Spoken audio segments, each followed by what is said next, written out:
Ayan na po mga kapatid, salamat po sa Diyos at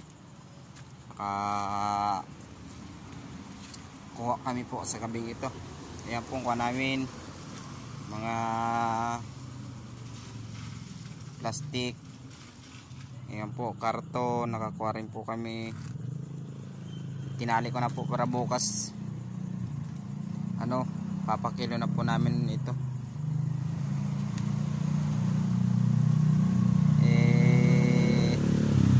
Nasa 2 piso po ang kilo ng karton, kahit paano pwede na po itong pambili ng pangalmusal. Yan po, meron din po kami kuha na mga lata. Okay na po ito, pagtyaga na lang po kasi umulang kasi, kaya kunti lang pong kuha namin.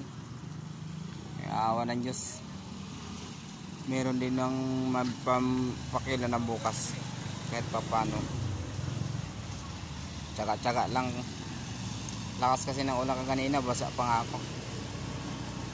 Yung masakit na sa ulo. Kaya uwi na muna, alas 11 na nga pala. Salamat po sa Diyos. At paano, meron na ng kuha. Salamat po mga kapatid. Salamat po sa Diyos.